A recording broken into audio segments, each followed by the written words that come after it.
Bonsoir à toutes et à tous et merci de rester fidèles au programme du soir sur New World. Bienvenue dans Regard Croisé, le 5e et dernier numéro de cette semaine. Encore 4 sujets à aborder avec nos invités. Nous parlerons d'abord de la Côte d'Ivoire. Une mystérieuse maladie tue 9 personnes.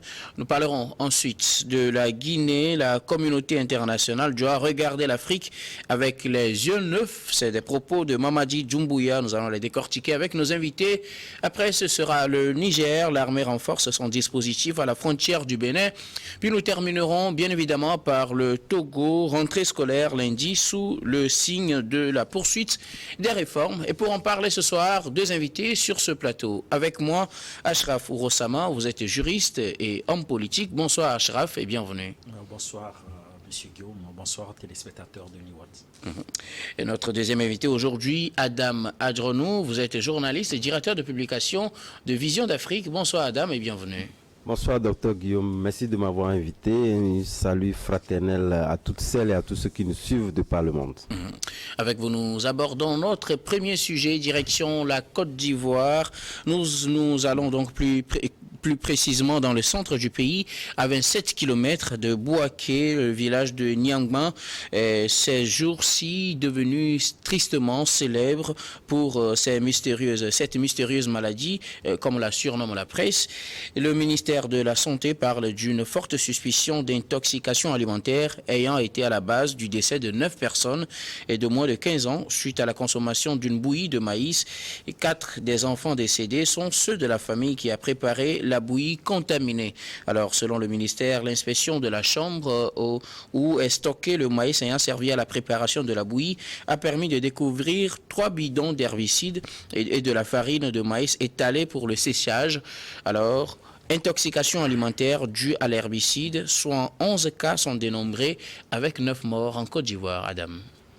Oui, de toute évidence, nous savons qu'aujourd'hui, le monde est emprunt à des basculements, aussi bien environnementaux qu'également, en tout cas sanitaires. Et là, vous savez, après la Covid-19 qui nous a appris réellement qu'il faut être avant-gardiste en ce qui concerne des épidémies. Et nous en sommes là. Malheureusement, l'Afrique, comme on l'a vu avec ce suivisme-là que nous avions connu avec le coronavirus, où l'Afrique n'a pas su exprimer, en tout cas, certaines réalités, comme on le voit aujourd'hui sur d'autres aspects. Cette maladie nous prouve à suffisant qu'il faudrait quand même que nous nous préparions davantage. Voilà pourquoi certains pays, tout comme le nôtre, et d'ailleurs même la plupart des pays africains, ont dû véritablement mettre à la lettre un certain nombre de valeurs liées à la richesse scientifique, même si aujourd'hui, c'est vrai, les reproches nous ont fait sur le fait que l'Afrique ne met pas ou ne finance pas assez les recherches. C'est le moment de pouvoir encore intensifier ce volet et faire en sorte que nous puissions véritablement donc investir aussi bien dans la recherche, mais également dans l'aspect préventif. Et là, nous en sommes là aujourd'hui.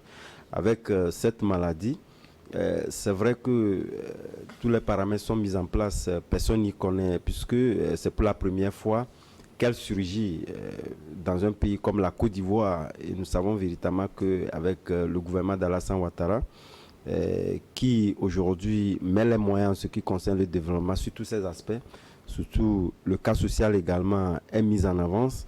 Il faudrait quand même que cela rappelle, c'est un rappel à d'autres pays qu'aujourd'hui nous ne devons pas baisser la garde, puisque nous l'avons vu après le Covid-19 qui a mis en alerte nos pays, comme je le disais tantôt, à pouvoir véritablement scruter d'autres aspects pour véritablement mettre en assurance nos États ou nos populations, compte tenu du fait qu'on peut véritablement donc arriver à d'autres aspects des maladies que nous ne connaissons pas.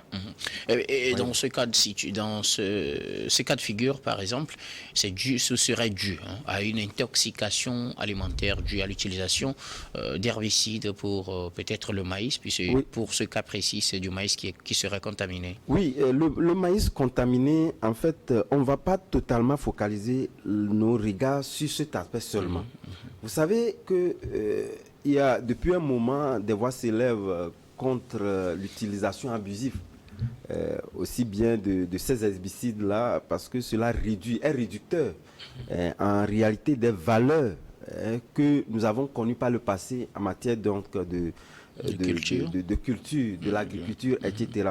Et donc aujourd'hui, je pense qu'avec le régissement de cette maladie, cela donne raison à ceux qui ont pensé véritablement que nous ne devons pas fondamentalement, parce que les autres le font ailleurs et que ça a réussi, puisqu'aujourd'hui, c'est vrai que la recherche agricole, comme dans d'autres domaines, ça a beaucoup évolué, mais pour autant, est-ce que c'est adapté à nos réalités?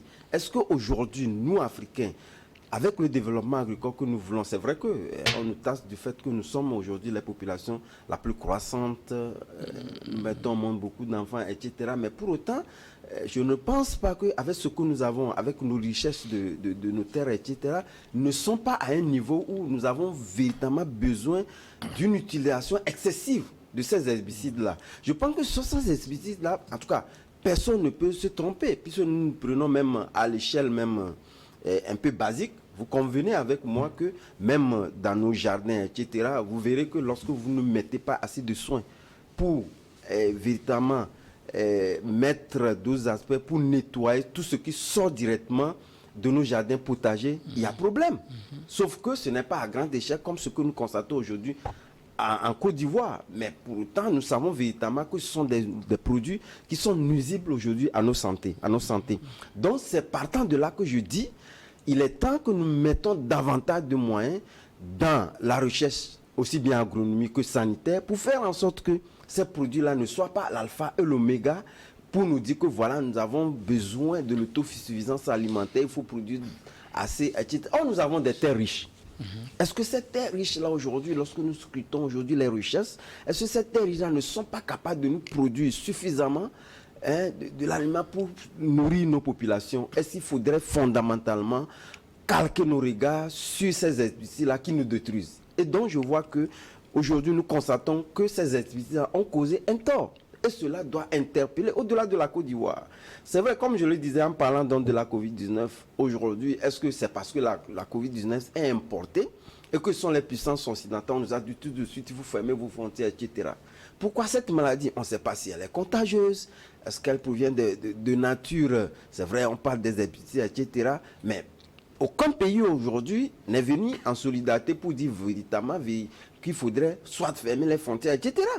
Donc cela doit nous interpeller, nous pays africains, à pouvoir vivre. Ce n'est pas parce que ça vient de l'Occident qu'il faut s'en inquiéter.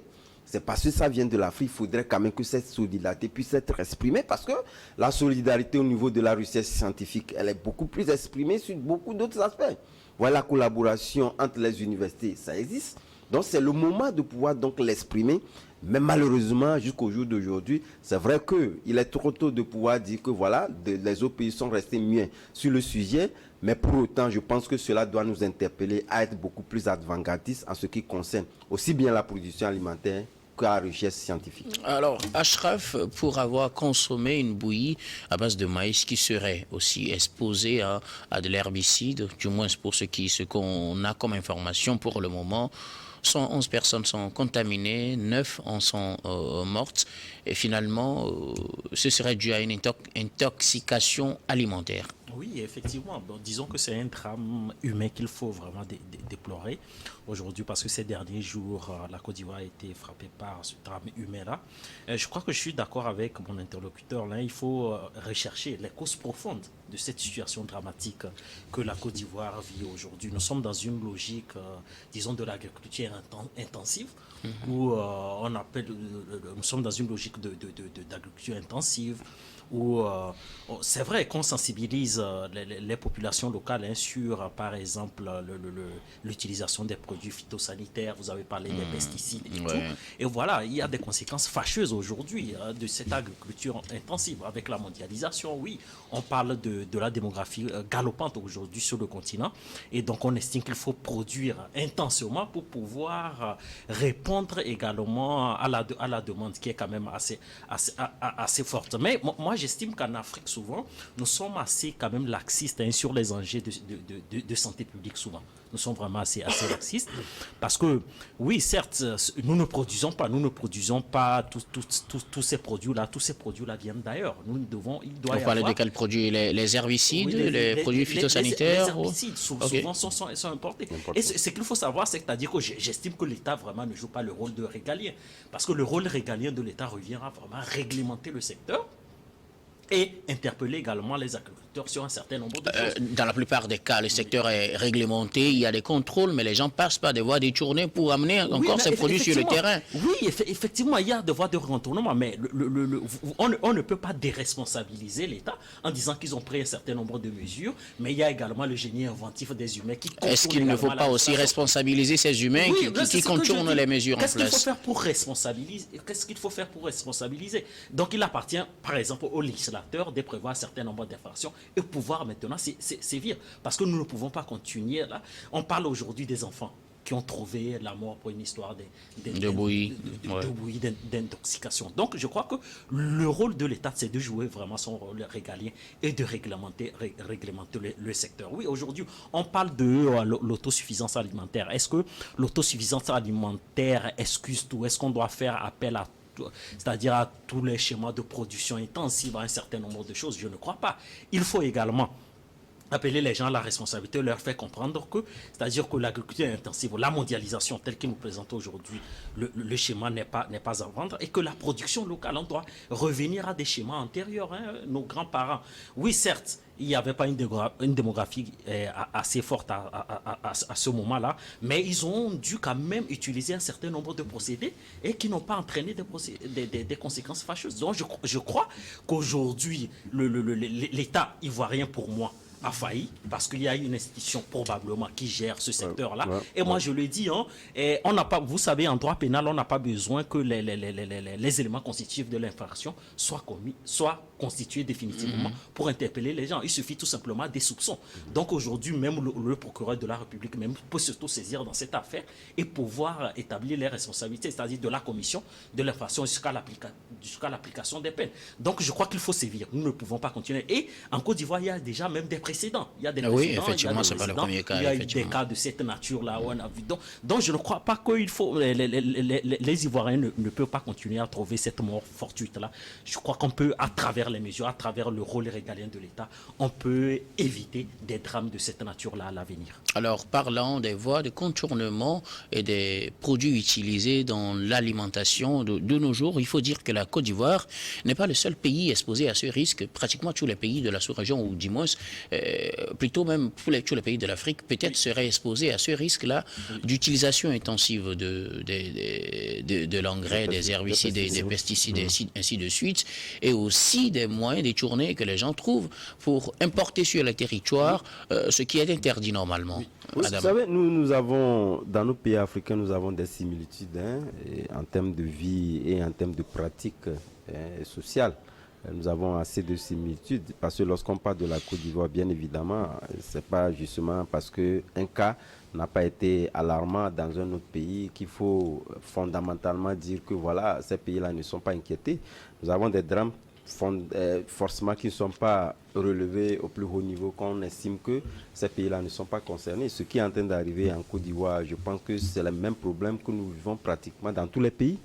Dans tous les pays africains. Et comme je le dis, lorsque nous prenons en matière de production agricole, tous ces pays-là, nous sommes pratiquement cloisés dans un même cadre d'action également.